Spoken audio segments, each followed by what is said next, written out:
Why would that be the case? Why should children be happy with the parents and the parents happy with the children?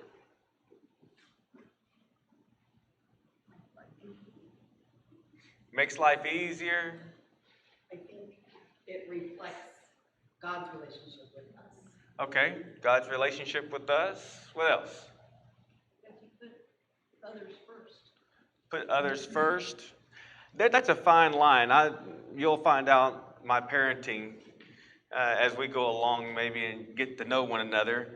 I'm not now I am more of a friend to my children, but I was a parent. I was a father. I was the head of the home, a leader. All that responsibility falls onto my shoulders. So my world did not revolve around my children. And I think that in our culture, that's the case. You know, the parents are always trying to make the kids happy. How is a child happy with the parents, based upon what I just said, you might say, to kind of stir your thinking? What do children need? Well, they need discipline, but they need order. They need a plan. They need direction. Right. That's what I was looking for. They need structure. And if you're going to cater to everything that they're wanting to do, you know, and Dolly will even give the girls, you want the blue cup or the yellow cup? Who cares what color it is? Just give it to them. If they don't want that color, too bad, you know, or they don't get any. That's my philosophy, right? Who cares? There's a balance there. But that idea that there are some things you can squabble over and there's other things, no. And we're the parents, and Dolly had a T-shirt, I'm sure you've seen it before, with the mama goose and then the babies. And it just said, because I'm mama and I said so. But as the kids get older, that changes. And you sit down with them and you reason and you talk about the whys. But, when they're little tykes, it's time for you to go to bed. Why? No, there ain't no why.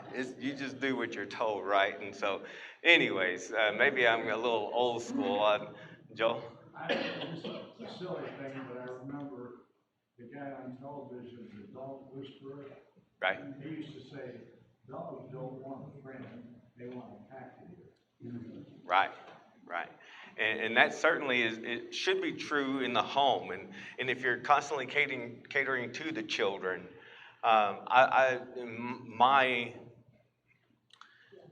my philosophy, where I stand on that, is they need that structure. They need to go to bed at a certain time. They need to get up at a certain time. They have responsibilities when they're just little kids. I mean, from the get-go. And that structure, I think that they're going to be a lot happier in that kind of environment. Although we would think, oh, no, if I can do whatever I want, I'll be a whole lot happier. And so the parents are happy if they have the structure, they have that discipline, they have that in their lives, and the children are compliant. Then we can have a happy home. But if you have the children not compliant to the will of the parents, then what do you have? That's the challenge. Calvin and then Tana. I just think it's important that children get attention. They do need attention, yes, sir. Yeah, I mean, you lock them up every now and then. Yes, ma'am. Tana. Children have to learn the structure and the order and reverence for things, because when you go out in the world as an adult, you're going to have to deal with those things too. Right. And your job as a parent to create And that ability. we're going to talk about that for sure. Cindy? If children have the framework and the structure, it gives them the stability, but it also gives them security. And Right. Children need that. Right. And there's a place. They have a place. They have a home. There's a purpose. So that comes along with those responsibilities, and you don't have to pay them for that. So chapter 17 and verse 6. If someone will read that for us, please. Children's children are the crown of old men, and the glory of children is their father. All right. So kind of keying on that second phrase, the glory of children is their father. That idea of looking up to. So the righteous family member brings happiness to all the rest. Maybe not in your home, but we have experienced it. There was one child that gave us trouble, and how did that affect the rest of the family? Or it just has no effect whatsoever. That they're in their own little world, and everybody else in the home can just, everything's just hunky-dory. Whether that's the parent or the child, it's very, very difficult. And so in chapter 1, someone read verses 8 and 9, please.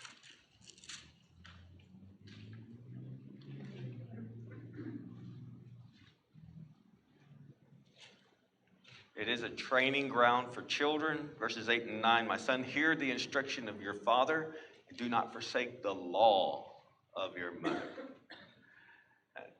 Why would they need law? Why do they need instruction? Why do they need guidance?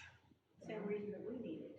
Right. Because we don't really, God is the one who knows what should be on earth. And we need boundaries. We need Right. to know what boundaries are.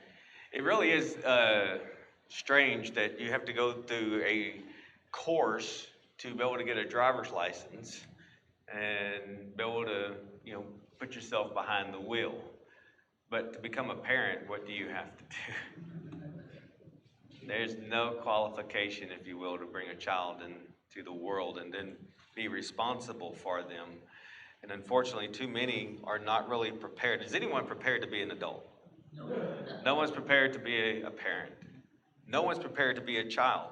Those things are just kind of thrown upon us based upon, certain criteria, of course. So in the home, children get the direction, the guidance necessary to grow and to develop. They also receive instruction that will prepare them to stick with them into adulthood. And that's what we're trying to do. Ultimately, what are we doing with that 2-year-old, the 15-year-old, the 8-year-old? What's always in your mind? Always. Training him to be a God-fearing, respectable adult. Right. How long are you a child? And how long are you an adult? We have a small window to really train these children to be what they're going to be in service to the Lord. So we always, as soon as before they're even coming out of the womb, you are training that child to a certain degree, obviously. But, whenever they hit the ground, it's on. And we have a huge responsibility. It should not be taken lightly. Raising these children to be ultimately citizens of the kingdom of Jesus Christ. So each person in the home has a various role and responsibility. So the father, or the husband and father. Chapter 20 and verse 7. Someone read that for us, please. The righteous man walks in his integrity, his children are blessed after him. All right, so the parent needs to be what they should be, because what are the kids doing? They're watching. We can fool some of the people some of the time, but we can't fool all of the people all of the time.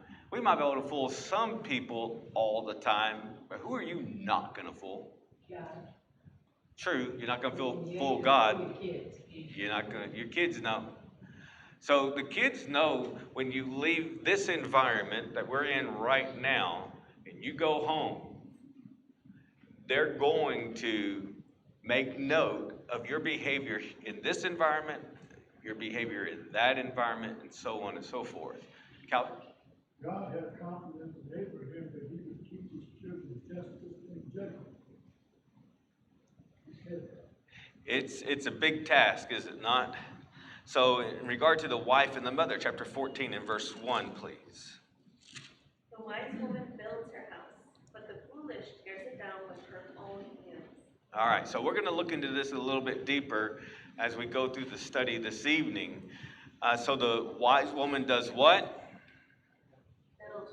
Builds. The foolish woman does what? Tears down. And we'll talk about the power of the mother as we go through. She is very pivotal in the importance of the home, whether it's successful or not. So children in chapter 29 and verse 3. Of course, we're all wanting good children. Some are more trying than others. Just have two and you'll see the difference. You have more, you'll see even more difference. Chapter 29 and verse 3.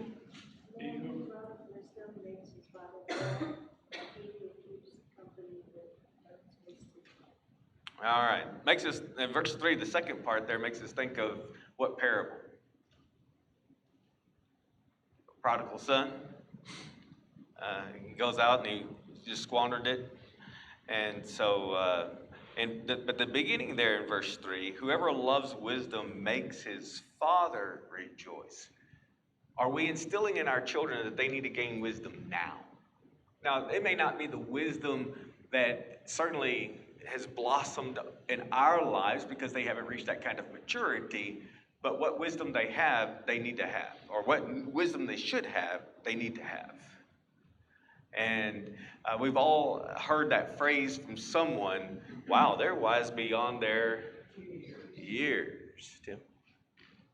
They need to have a love of wisdom and a love of gaining wisdom so that they continue to gain wisdom throughout their life. However, Right. well, they are a whole point of the Proverbs is gaining wisdom, and that's something that it doesn't necessarily come with the age. It comes with the experience one is learning from life and learning from others, Right. and gaining wisdom from other people. So they need to have a love of it so that they're spending their whole life gaining wisdom. Right. And so we'll be emphasizing that as far as the aged here in just a moment. So chapter 17 and verse 25. The fear of man brings a snare, but whoever trusts in the Lord shall, let's see, I'm in 20, that needs to be, 29:17. I skipped over one. Correct your son, and he will give you rest. What kind of rest is he referring to? What's another word for that rest there? It may be in your translation. Peace. Yes. Instead of turmoil, right? Yes, he will give delight to your soul. And that's even in the latter years and how we treat our parents. So in regard to the aged, chapter 17 and verse 6, please. Y'all jump right on in there. We got lots to cover. Grandchildren are the crown of old men, and the glory of their sons is their fathers. All right, so we read this a while ago, and the glory of children is their father. What does that mean? What are the children doing in that phrase? They're respecting, they're looking up to their parent, to this father. They admire the father. So what responsibility does the father have then in regard to the children? Okay, speak up. To be respectful himself and then to be respectful to your wife, Yeah. to the other children. His integrity, all of it is bundled up, right? In every aspect. And so the children should look up. So I want to talk briefly, we don't have a lot of time, but I want to talk about the generation gap. I don't believe in a generation gap. I believe that if you're going to be a God-fearing person, you're in the kingdom of Jesus Christ, there is no gap. But what would we be referring to? What does the world refer to as a gap? How much older you are than before. True, how much older, but beyond that? What's the root of it? Tom? They mean that you can't relate to another Right. generation. Can't relate. You can't communicate. As if you haven't been living all of this time before they even came into existence, right? It's really, really ridiculous when the 17-year-old thinks that mom and dad are just crazy, they don't have any clue, and so on. And once you're past that and you have children of your own, you realize, okay, they weren't so stupid after all. Okay, Calvin, and then Well, you know, Pam. Bible mentions, I wouldn't call it a generation gap, there's no remembrance of the new generation, the older generation eventually because they haven't experienced. But we could try to make them understand what we experienced. Because, like I said, the kids. That's where we're headed. So, some kids come over with a computer, but we didn't have a computer. Right, right. there may be some gaps, if you will. Pam? Well, I was thinking it's more or less is when you grow up with certain situations. Basically, they're still the same situations, but they could be worse or they could be good because there's so much out there in the world now that can make a child's head spin, if you want to put it that way, because there's just so much out there. But when we were growing up, it was basically almost the same thing, because the more came out, the more you saw. Yeah, most of us in this room know what it's like to live without a cell phone because we did. And so you get a kid now and you hand them a rotary phone, they don't know. So we're not talking about that kind of gap necessarily, but that's, technology, there are gaps. What should the younger folks get out of the older folks? Godly principles are timeless. Right. So Solomon says there's nothing what? New under the sun that hasn't happened. So this wisdom that we would be learning now is good at any age. At any age. And so the older generation needs to be teaching the younger generation. The younger generation needs to see that the older generation has. They do not create the gap. Don't let your children, don't let your grandchildren create a gap and excuse themselves as if you have no instruction, no guidance, you see. That you are relevant. They are relevant. You're going to pass the baton one of these days. They're going to be the next generation. They need you, but you need them. Right? And it is that revolving door, if you will. Calvin? Sometimes those children have a hard time gaining your spirit, but that's a whole other ballgame. And right. They think that they come up with a new way to do something, and you already know it doesn't work. So unity and peace is one of the most important things in the family. It's not going to be on the screen. Chapter 15, verse 17. Better is a dinner of herbs where love is than a fatted calf with hatred. Chapter 17 and verse 1. Better is a dry morsel with quietness than a house full of feasting with strife. So let's talk about husbands and wives a little bit more specifically. Chapter 20 and verse 6, please. Good husbands are rare. Most men will proclaim some God's goodness, but who can find a faithful man? Right. So who can find a faithful man? Going back to that integrity, that faithful man, the consistency. And if there's anything that I've learned in raising children is you have to be consistent.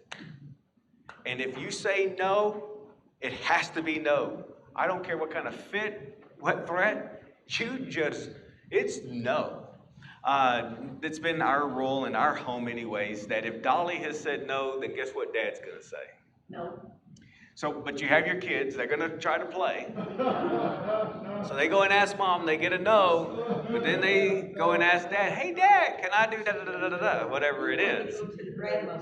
So under most circumstances, my first response is, what did your mom say? That's it. And they're going to either lie or they're going to tell the truth. Mom said no. Well, there you go. Now, oftentimes, it's, well, Mom said to ask you. And then I say, well, go back to your mom. Do whatever your mom says. But there are times where we've been caught. And just recently, raising a 9 and a 5-year-old now, and we've had Victoria since she was 4, and Harley was 4 months old. So starting all over again. So anyways, Dolly was almost around the corner, you might say. And she had said yes or no. I don't remember what the deal was. But anyways, and then I say yes. And I think Dolly had said no. And so they weren't trying to play, either one of us, I don't think. But anyways, it came up that I'm saying yes. But then I find out that Dolly had said no. or vice versa. Whoever said yes or no first, that's what rules, whether it was she or me. The idea I'm trying to get across is that consistency, Right. you know. And as much as we don't want to, if the kid's misbehaving in the grocery store and you said you tell them that they're gonna be disciplined when you get home or whatever, you gotta do it. You may change your mind, you may be merciful, but you better set them down and tell them that, not let it slide. Or if there's a reward, you better not well, the reward in the Bible is both good and bad. But if you're gonna give them a treat, let's say, you better not forget that either. Now, they're not gonna let you forget that under most circumstances. Calvin?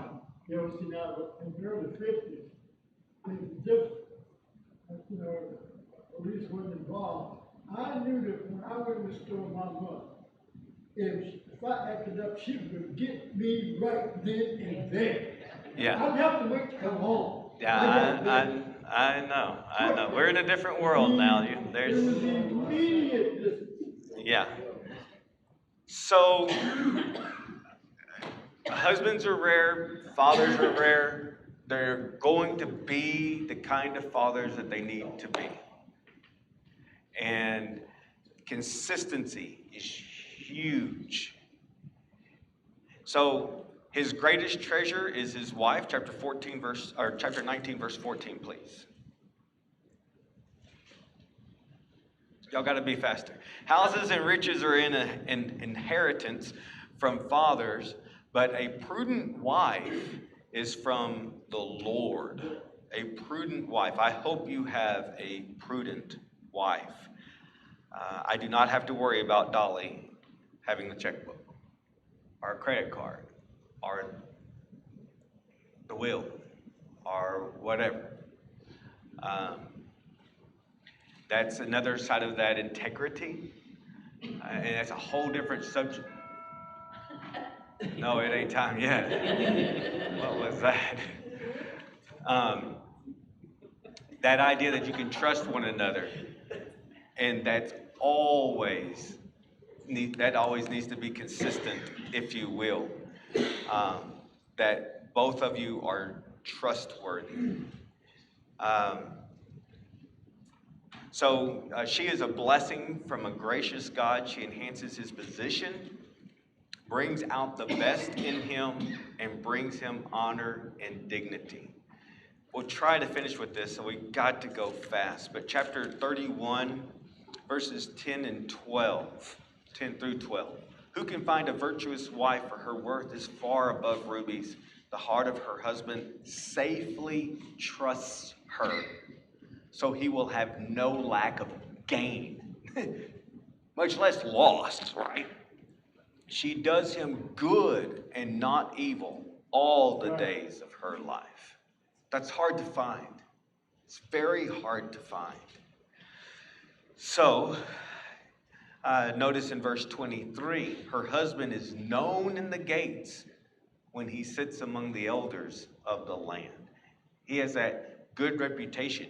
He's the wise man sitting at the gate that gives good counsel, in other words. Chapter 11 and verse 29. Whoever troubles his own household will inherit the wind, and the fool will be servant to the wise of heart. All right, thank you. So, this is under the troublesome husband. And what does he do? He troubles his own house. He's the disruption. And that should not be. So we always have to have ourselves in check, if you will. A wife, she has the power to stabilize or destroy. We saw that in chapter 14 and verse 1. A wife will manage and establish a home or bring it crumbling down.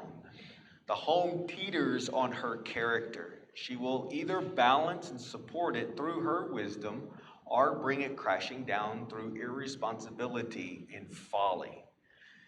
Notice in chapter 12 and verse 4, please. An excellent wife is the crown of her husband, but she who causes shame is like a rotten sin as well. All right, thank you. So the rottenness in his bones, what is that? What does that mean? Tom? Basically means she's just gonna cause more problems for him than worth. Okay. Do you have a different translation? Because in some translations it'll say dryness of bones. Instead of that being a healthy bone in the marrow and so on, Tom? Well, I was just gonna say that he has no structure then. If he has a bad wife, he has no structure. He will crumble. That's the rottenness of the bones. Yeah, I did a lectureship just this year. No. It had been last year. No, it was this year. It was in January. And so I was tasked to talk about wives and how they are so important in the home. And I really dealt with the men a whole lot more than I did the wives. And it's really based upon the idea that they feed off of one another. And if you want a good wife, guess what you have to be? You've got to be a great husband. How often do we step it down a notch just because the other person is not pulling their weight, if you will? Do we fight in the home? Do we retaliate in such a manner? It should be 100%, 100%, right? But if they're not doing 100%, what's our recourse oftentimes? I'm not going to give as much. You see that in the workforce too. And you'll see it in the family, and that should not be. So those are challenges for us. Not returning evil to evil is really the heart of it. So she will either bring out the best in him to assure him of honor and dignity, or through her shameful behavior bring disgrace to him and continually gnaw away at him and waste him like a consuming bone disease. There in chapter 11 and verse 22. As a ring of gold in a swine's snout, so is a lovely woman who lacks discretion, lacks taste. And so we know that comparison. You put a pretty ring in the pig's nose. What good is it, right? It's just a waste. So it is for a beautiful woman to be what on the inside? Yeah, ugly, corrupt, wicked, and that list could go on and on. Proverbs really, harps, you might say, on the wife. And I'll throw this kind of as a side note. And when it comes to the instruction of the father to the son is to stay away from the harlot even. And, that kind of warnings and so on. So we want to focus our attention on some of the good things. This being contentious can't be overlooked though. Proverbs 19:13. A foolish son is destruction to his father, and the contentions of a wife are a constant dripping. Yeah. One of the things we're having to teach Victoria, I don't know, it's just kind of a phase she's going through right now, but, she just tap on something.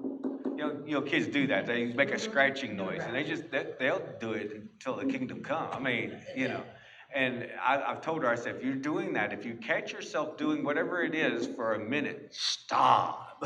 Right? Dolly said the other day that she didn't know why she was just kind of getting tense, and then she realized Victoria was doing something over and over and over, And so in this context, this continual dripping is not a good thing. That's not that steady flow of water that helps the flowers grow. It's that constant nagging, if you will, or whatever it is. So that's something we need to keep tabs on. Chapter 27, verses 15 and 16, please. A constant dripping on a day of steadily rain and a contentious woman are alike. But he who would restrain her restrains the wind and grasps oil with his right hand. So verse 16, let's focus on that just briefly. what's this idea of whoever restrains her, that is this contentious woman, restrains the wind? Who can, we use this as a euphemism, who can catch the wind? But if you can, it's that idea that if you can control your tongue, then you can conquer a city. Right.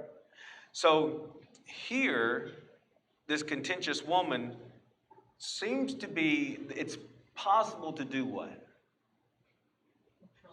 It is possible to control. And how that transpires is the real nitty gritty. And grasp oil with his right hand. Of course, oil is slippery, right? So how do you control a contentious woman? What's the problem? Why would a wife be contentious? What is being contentious? Nagging. You never do that, you never, ever do this or that. And I told you, and why haven't? What is contention though? Fighting, button heads. Right. So it goes back to this concept that if I want a good wife, I have to be a what? It takes two to. To start an argument too. We can't participate. We can't be participants in that kind of activity. Who's the head? And that's why when even Christians joke around, it just makes me cringe. Jokes around about the wife being, that the husband may be the head, but I'm the neck that turns the head. Right? Or who wears the pants and, No. We shouldn't be playing around like that. So the husband may have to, not that the husband would never be guilty of having contention, but we have to say, okay, this is not peace. This is not rest like we read earlier. This is not conducive to a happy home, a profitable environment. Ultimately, not only because of the husband and wife, but if there are children involved, then how complex is it? How catastrophic is it? So if the husband and wife in their own little world, but the children are standing off to the side, and it's not hidden from them, what are you teaching them? What are you training? You are constantly training. Constantly. What are you teaching your kids? That's very, very, very important. Calvin? We used to call it keeping up with the Joneses. When I look at, I can be a friend to Rockefeller, Bill Gates, but I can't run around these guys. I can't go over where they go, try to be in their circle. And sometimes ego will try to make us keep up with that people. And then that's going to put temptation and damage the rest of your family because they try to keep up and do something that you are not able to do. Okay, Tom? Yeah, ego being a big thing. I've experienced that myself. Driving the truck between me and my father, just random people sometimes, and it just becomes very argumentative at times. You don't want to be like that. Yeah, y'all are familiar with 2 Timothy 2:15? I think this is taken out of context. I'll just mention this real quick and we'll move on. 2 Timothy 2:15, be diligent, or the New King James says, study to show yourself approved, a workman that needeth not to be ashamed, rightly dividing the word of God. I want you to notice verse 14 and verse 16. Like, where two or three are gathered in Matthew chapter 18. I think that's cherry-picked. It's totally taken out of context. It's not talking about, assembling to worship God. It's talking about church discipline. And in this case, so Verse 15, be diligent to present yourselves approved to God, a worker who does not need to be ashamed, rightly dividing the word of truth. What's rightly dividing the word of truth? Are we talking about the Old Testament, New Testament? No. Notice in verse 14, remind them of these things, charging them before the Lord not to strive about words to no profit, to the ruin of the hearers. Drop down to verse 16. But shun profane and vain babblings, for they will increase to more ungodliness. So what you have sandwiched here, verses 14 and 16, is be diligent to present yourselves approved to God, a worker who does not need to be ashamed, rightly dividing the word of truth. We have to make a decision in our speech and how we talk and how we converse with people that sometimes we just have to say, you know what, we're not getting anywhere. We need to stop. Can you find yourself, like we talked about Sunday, squabbling with your spouse? And it takes two. And we want to get our point across. An argument, in my understanding of the definition, is that one has stopped listening. Does that happen in your relationships? Does the other person want to burst out? Does the other person want to get their point across? And they can't get a word in edgewise, but boy, when they do, they're, or do they shut down? And neither one of them is profitable. Neither one of them is good. And we've got to take God's word. And so when you're training your children, when you're talking about your children, yes, it could be mama said so. That's fine. I understand. But ultimately, it's because God. I give an answer to God. I'm going to answer to God for how you are conducting yourself. This is not acceptable. Because I have to answer to God, you have to answer to me. Neither one of us want to be against God.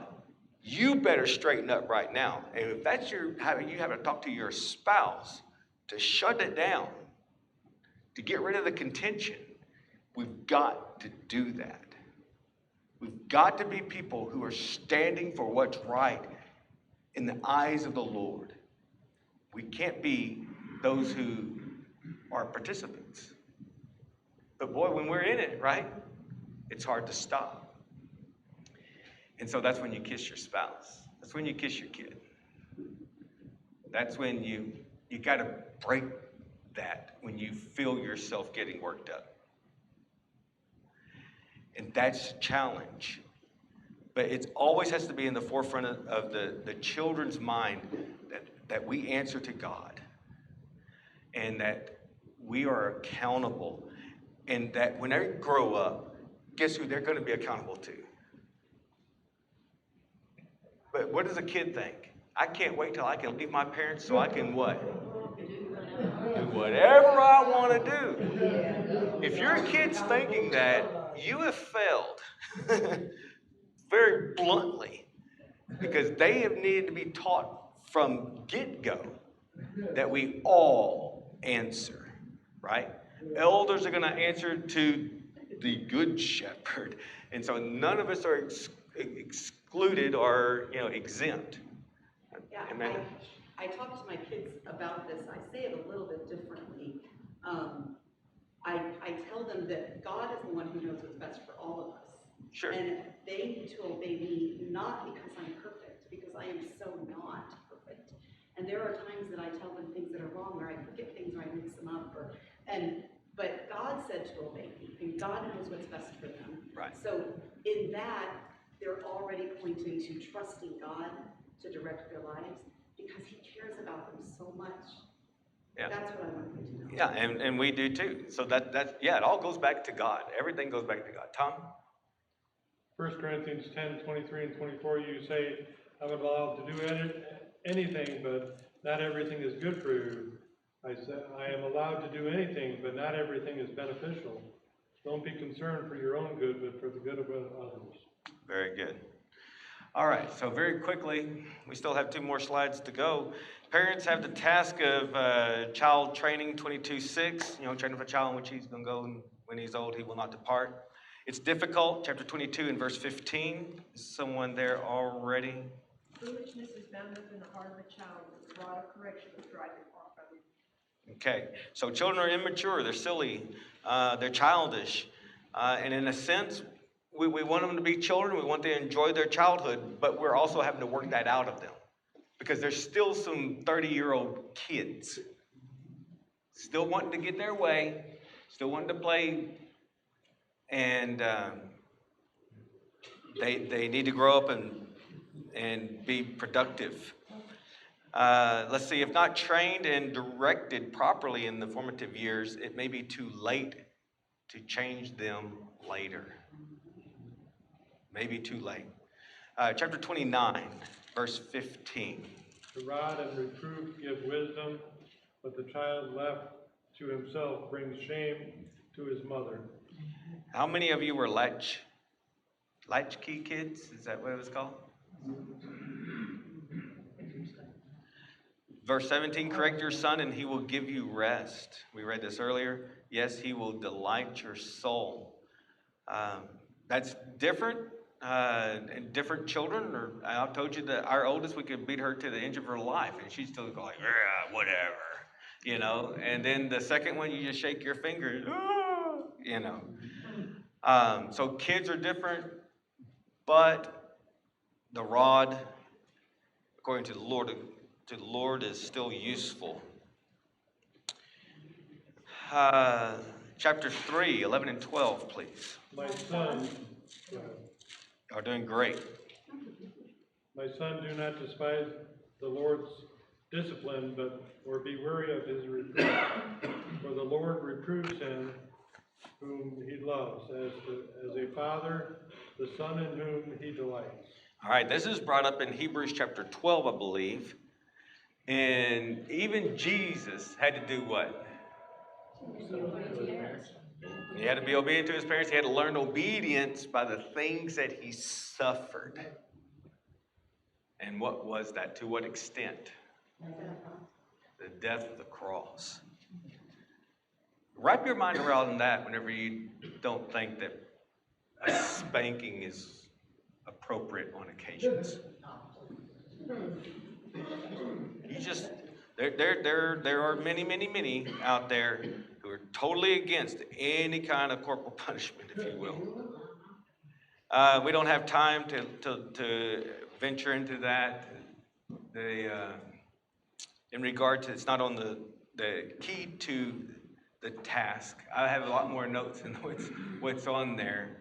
We read that, then talking about the rod, 29:15, 23, 13, and 14, 13, chapter 24. And so the wise child is able to accept reproof. Chapter 15, verse 5, verse 32. Okay, I have a lot more, and I'm just going to, that doesn't mean we mistreat them. Chapter 19, 26, 28, 24. They need to pull their weight. Don't allow your kids to be lazy. Was that the second bill? Yes, it was. Oh, I thought I had 5 minutes to deal with the worthy woman. Oh, y'all are, oh, I'm so sad. Okay, well, you know who you are.